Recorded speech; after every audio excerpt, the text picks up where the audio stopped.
Madam Vice President, if you're watching, there's something I need to say to you. The polls aren't looking great for you right now. It's neck and neck in the swing states, and if you lose the election, Democrats are already getting ready to blame this or that minority community.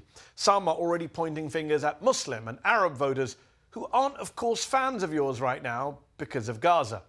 So please hear me out when I say three things to you about all of this. First, if you're going to blame a group of voters for a defeat next month, blame white people. It wasn't just white men, but white women who helped elect Trump last time around in 2016.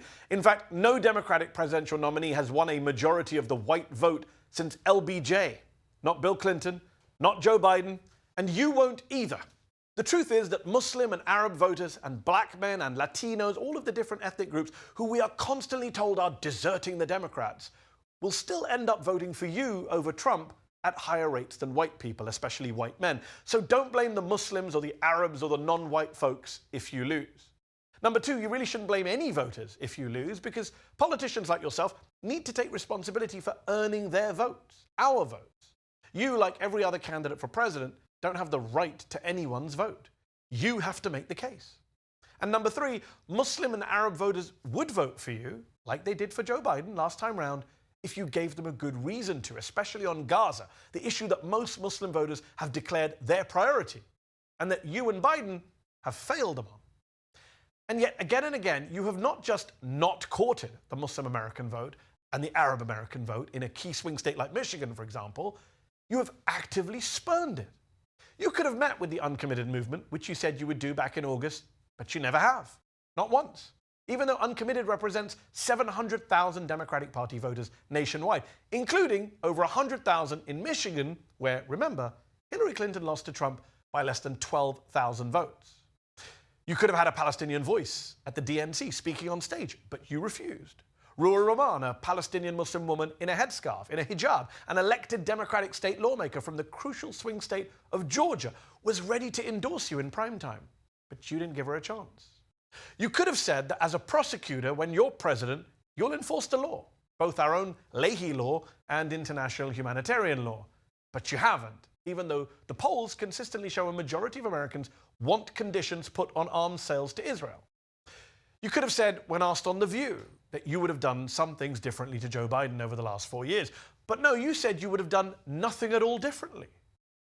You could have mentioned Lebanese civilian casualties in your statement on the Israeli killing of the leader of Hezbollah, but you didn't say a word about civilian casualties.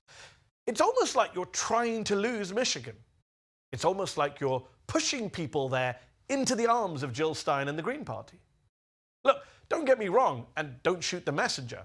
I happen to think Trump is an existential danger to Muslims, Arabs, Palestinians, to American democracy, to our climate. I happen to think he'll be much worse on Gaza than you'll be, or Joe Biden has been, though the bar is so low. And I know that Netanyahu and Ben-Gvir want Trump, and not you, as president come January.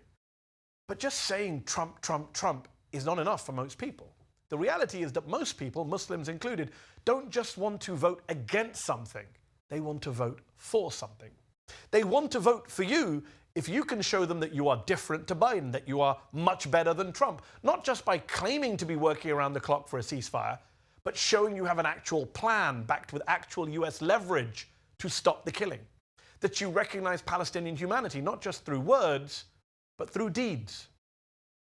So, Madam Vice President, if you lose Michigan on November the 5th and you lose the race, if the country wakes up to another nightmare Trump presidency, don't you or the Democrats dare blame the Muslims for that.